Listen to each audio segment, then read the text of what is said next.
I've noticed, of course, that believers and skeptics have a very different mindset, opposite ways of thinking, and I can't really get into their heads at all. I used to think, a quarter of a century ago, when I got into activism, I used to think that if I asked a believer why they believe, they'd be able to give me a reason. They'd be able to give me the facts that indicate this conclusion, because every position that I held ever in my life, right or wrong, was because, well, this fact indicates this. Now, sometimes I would find out that fact is not a fact, like Kirlian photography being evidence of life force, or some claims that I thought were in the media turned out not to be valid or whatever. And so the fact, when it turns out that the fact is not a fact, it was never a fact to begin with, well, then it's no longer a fact that indicates, it's no longer evidence. But when I would ask believers why they believe, they never gave me this indicates that. Never once. Instead, it was always, I believe because I want to know that I will see my son again, or my dead grandpa, or whatever. But that's not rational. You can't decide to believe something because then you'll know. No, you won't know. You don't know. It's a belief. Belief is not knowledge. But then a lot of religious believers conflate the two and insist that belief is knowledge. I know of one case where there was a scientist who, he still teaches evolutionary biology. He still defends evolution and all of that, but he embraced Christianity at some point. And I got to interview this guy on my channel, because so when a scientist, when an evolutionary biologist suddenly converts to Christianity, well, then of course all the other believers swarm over him and then get him to preach his wisdom at them, as if now they have something to show, right? They have, one of your people came over to our side. But I interviewed this guy and I said, I did not get a reason. He didn't say this indicates that. No. What he said amounted to, I can put the link in the video description. Well, maybe not. But if you watch the video, this guy explains that he believes because he wants to. I don't know if he ever said it that way, but he said something along the lines of, why not believe? They believe in belief. It's not like they think that this is an actual true thing. I mean, a lot of them really do think that, but then, because to some degree, we think that we have all of this evidence that we think is evidence, or that we think is facts, or whatever, and we find out otherwise later on. But this guy didn't. And I've interviewed a handful of people who were, former atheists, who we can confirm are actually atheists, even atheist activists, and then they turn to religion. In every case, the reasons for why they adopt religion are actually worse than those who never had a religion to start with, or who never abandoned religion to start with, that they always had faith. And I don't understand, why do you believe in belief? It doesn't make any sense to me. So they adopt this thing where they think that if you believe this, then you'll be a better person, which we know demonstrably doesn't work. That belief doesn't cause people to be moral or what have you.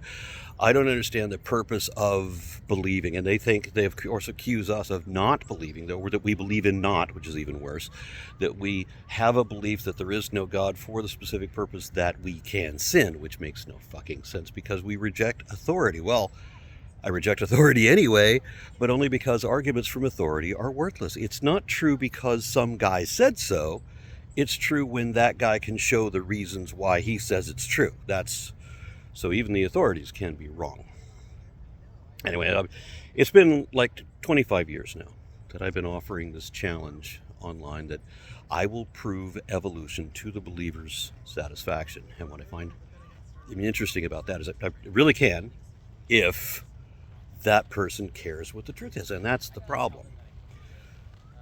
Believers simply don't care what the truth is. I'm convinced that if you had a time machine, if I showed up with a TARDIS and I could demonstrate to somebody that this is a real thing, this really works, if they know that it's a real thing, that it really works, let's get in and go back in time, well beyond Jesus, to any time well beyond Jesus, maybe well beyond anything in the Bible. They won't go. They won't get in because they don't want to know. They want to believe. In many cases, they want to believe what they know is not true. They know that it's not true. Not all of them, but some of them know that it's not true. And this is the only way I can explain this situation. When I offer to prove evolution, the reaction that I get is once people realize that I really can do it, well, then it's like when I make the challenge, it's like, they scurry like cockroaches when you turn on the light of reason. They just zap, they just go everywhere. I've only gotten a couple dozen times in the last quarter century where anybody has ever accepted that challenge, and they always fail the same way every time. So what happens is, the only way that this will work, I explain, it has to be a Socratic method. I can't just tell you things and expect you to believe them. I have to be able to explain it to you and make sure that you understand the basics. And then when you understand the basic concept, then we can move on to the next thing. But of course, that means getting them to concede that they understand this basic thing, the basic premise, down to the definitions. A lot of them, their disbelief or their misunderstanding is based on a misrepresentation, a belief in a falsity or in the wrong definition, right? When you show somebody that evolution happens, well, it's still the same kind. Well, you have to go to the fundamental issue of the definition. There is no such thing as kinds, but then you're going to get an argument. So I can't get past what evolution is. I can't get that far in the conversation before it all collapses. But the problem is, we need to have a Socratic method. I need to be able to ask questions, you answer them. And the same goes for me, right? So we're talking, we're having a conversation. So when that person in turn, gives me questions, I have to answer them too. And they'll try anything they can to get out of that. They'll bombard me with all these different questions, and they're never sincere questions. They don't ever ask me anything they want to know. They ask me only what they hope I don't know. They don't want an answer. They want a belief. They don't want knowledge. They want to make believe. They want to pretend. So I don't get the interaction that I'm looking for. I keep expecting, and if you care what the truth is, because there are a lot of believers that actually do care what the truth is, they'll get into that conversation with me, and they'll see pretty quickly that what I'm saying is actually true. Here's the sources that show that, what evolution is, for example. Here's all these different academic websites. This is what's being taught. If you want to maintain that it's what Kent Hovind says evolution is, then fine. Show me any academic institutions teaching that. Of course, there's none, because Kent Hovind is a convicted fraud, and he makes his living by lies. And so do they all. All religious belief is just lies. So the problem that I'm having is when I ask questions, every one of these times, every one of these couple dozen times, we get one exception. My wife was an old Earth creationist when we met, and we went through this bit so that she could understand. She's the only exception. But every other time, the interaction ends the same way. I always have to put in a prerequisite that you have to answer the questions, just as I do. And you don't have to tell me that I have to answer. If you put a question mark at the end of your question, and it's not obviously a rhetorical question, I'm going to answer it. I just feel compelled to do so. But believers will adamantly refuse to answer any question, partly because they don't want the goalpost to be nailed down. They don't want to have it in writing that they said you believe this, right? So I ask people in these discussions, this is necessary. If you open with the argument that, well, I think that naturalistic unguided processes are insufficient to explain, wow, now you've created a different thing. Now it's not just that you don't understand evolution. Now you've brought up a different topic, and you want to compare explanations. And since science isn't about proving one thing or another, it's about what is supported or what is not supported. Right? So now we have to talk about what is the best explanation, which is better supported, which hypothesis is better supported. So now we have to have both of them. I have to know what your stance is, not just on evolution. I have to know what your understanding of or your belief in creationism. I have to know both of these just to get started. So I ask people, do you believe that, for example, what it says in Genesis 3:14-15, do you believe that God cursed the descendants of the serpent, that they would bite the heel of the descendants of humans and that sort of thing? Do you believe that? Do you believe there was Noah's flood? Do you believe there's different kinds of animals and we have to go into what a kind is and all that? Because I'm about to refute all of that. So I need to know what their stance is. The only reason anybody ever rejects evolution is because they want to make believe in creation instead. And so I have to know both, especially when they open with a premise like that. So I got into it with one of these guys, from one of the writers for the Discovery Institute recently, where I asked a series of questions like, yeah, there's certain things about evolution that I can prove absolutely, that inarguably, definitively, no problem. And he said, yeah, but I complained that everybody that I try to talk to about this, they run, with a couple dozen exceptions. They always run. And he says, well, I'm not going to. I'd be interested in hearing your evidence, because they always got to tell that lie. Because it is, because he doesn't want to know it. He writes for the Discovery Institute. That's his job. And I think it was Upton Sinclair who said that convincing something against their salary is impossible. Not if their salary depends on their not understanding it. Something along those lines. I ask these people questions, and in every interaction always ends the same way. The requirement is you have to answer every direct question, as I do too. Skipping rhetorical questions. Oh, you want that? That was 2 or 3 questions stitched together. I thought they were related. No. We can get past misunderstandings like that. I clarify. No, I need an answer to this question. But in the rules we put down, you can't repeatedly refuse to answer direct point or fail to address direct points or queries. Every conversation, except for my wife, every conversation has ended with me having to repeat the same questions, the same 2 or 3 questions, 6 times, 7 times, 8 times, and telling them, I'm repeating the question, you're refusing to answer it, give me a simple yes or no. Do you believe X, yes or no? You can never get anything out of these people. So with this guy from the Discovery Institute, I asked him that very question. What is your stance? Is it young earth creationism? Do you believe in this, what this passage says is literally true? Do you believe in that all these different things came off of Noah's Ark and they developed different kinds? You believe in the concept of kinds? You explain what your position is. No answer. This is a guy who writes for the Discovery Institute who will not explain his own damn position at the onset. Why? Because he doesn't going to disprove it. I'm curious how. If somebody says that they were going to prove creation to me, or they're going to prove God to me, as people have said all the time, and I say, okay, do it.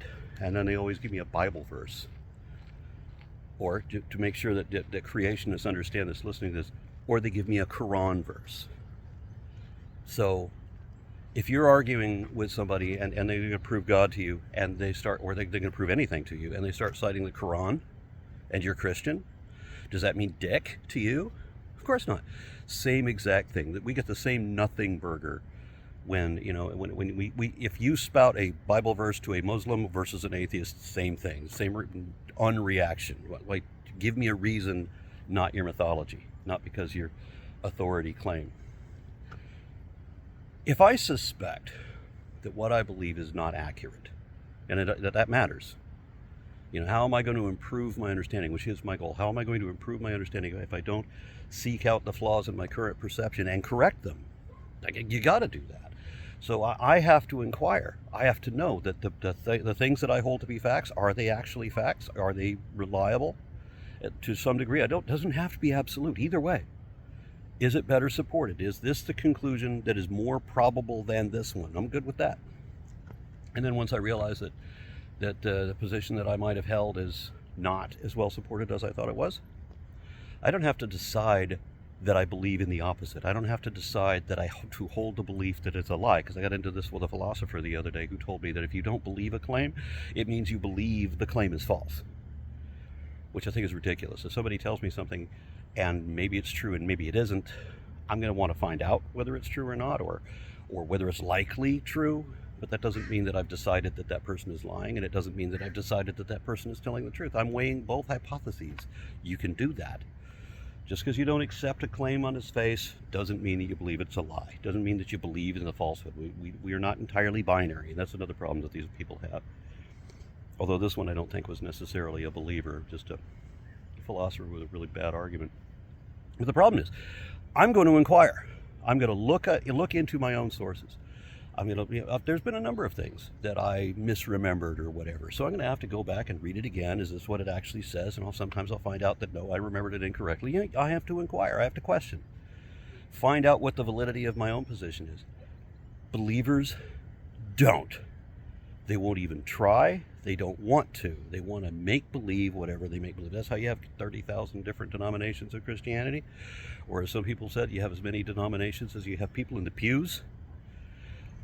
But here's the problem. I mean, if you don't question ever, you just believe what you believe because you believe it. And I've had people tell me pretty much exactly that. I feel it in my heart, or I know it in my heart. No, you don't. But they don't question and they don't answer. So in all of these interactions, I can prove that evolution is the truest and most valid explanation there is for the origin of our species. That it's the only explanation of biodiversity, period. And especially not with any scientific validity, but literally, period. It's the only explanation of biodiversity. But it does mean an interaction. That means that if I ask you a question, you have to answer it. You can't just give me what about and try to change the subject to something else. You can't make up excuses. If I ask, okay, so would you say that you believe this or you don't believe this? And then, well, you have to be able to explain evolution so that it stands on its own. Or when you say that you doubt the sufficiency of naturalistic processes, what you're really saying is that you approve of the mystical, magical guesswork of speculation, of superstition to explain the same thing, which of course, that doesn't really work. But you want it to be, heads I win, tails you lose. You want the onus to always be entirely on, well, whatever science can't explain, that becomes my explanation that becomes my evidence of God, right? That doesn't work either. It's just frustrating to me. I want to have a sincere interaction, and I'm talking always with people who don't have a sincere position. They don't actually believe what they pretend to believe. If I tell you that I believe something, it means that this is what I think is truest or closest to the truth, but that I don't actually know it because I can't show it. Whereas believers make believe, and they conflate it with knowledge. They say that whatever they believe is their knowledge. They know it's true. Why? Because they feel it in their heart. Bunch of bullshit. So it's very frustrating talking to these people, and the sincerity, or the lack thereof, is my biggest problem. Why they can't be honest. If I ask, hey, do you believe this versus this? Answer the question. Don't give me 3 days worth of excuses. Just answer the question, yes or no. What the hell? No questions, no answers, no truth. They're all about truth with a capital T, aren't they? But they know already that they don't got it.